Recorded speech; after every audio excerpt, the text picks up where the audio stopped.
So I want to talk to you today about journey. In life, we're always on a journey, right? A journey can be one of movement, but it can also be an intellectual activity. It can be an emotional journey. It can be a relationship journey, somehow that we're kind of moving and improving and bettering and learning.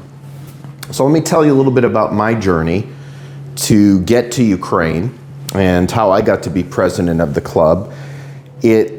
My first visit in Ukraine was in 2017 as a tourist, just to visit and see.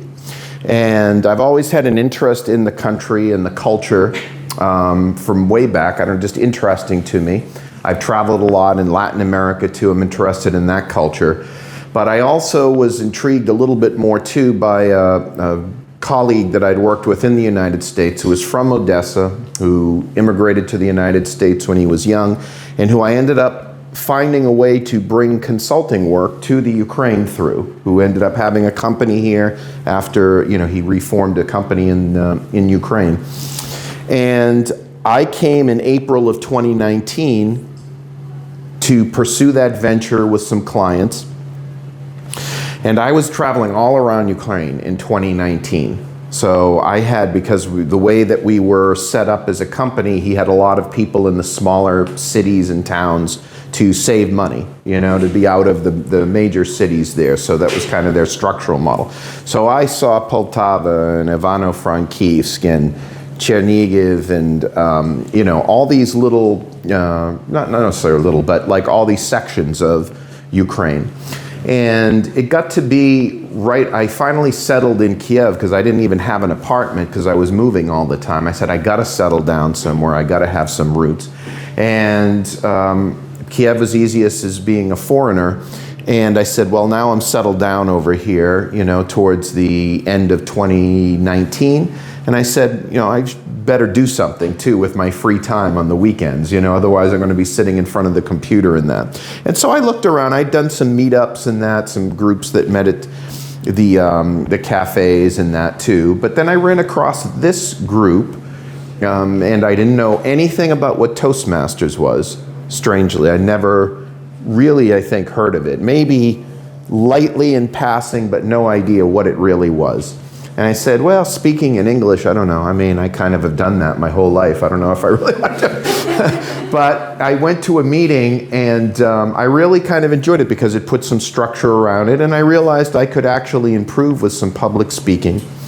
And it became sort of a community for me. I enjoyed being around people that I felt I could kind of add some value to as well, with my English skills, but also I could learn from too about the unique challenges of that. And I think the journey of this, I really kind of committed to the journey to Ukraine because I sold my house in the US, and I kind of always made the move forward where I felt it was the right move to make, and make it with both feet, not just one.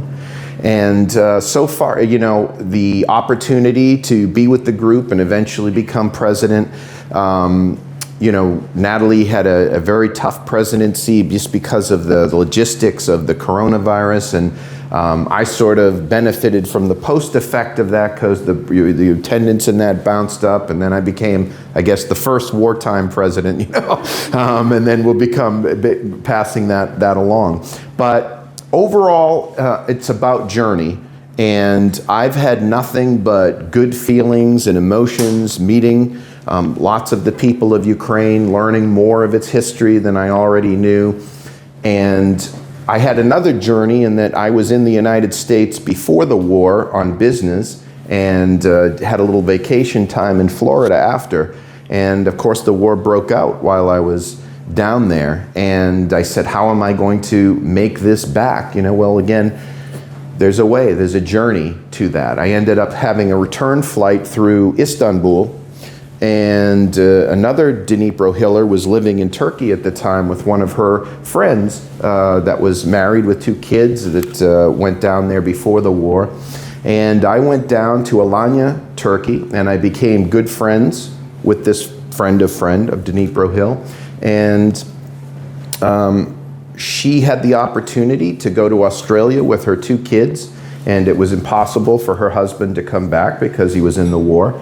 And I took the car at that point and went on the journey through all of northern Turkey into Bulgaria, Romania, and then drove all the way back through western Ukraine back here. So the journey took me back to where I had just left, just not through the route that I always had thought I would come back through. So be consistent with kind of always being on that journey and being open to see where that next journey is. Thank you very much.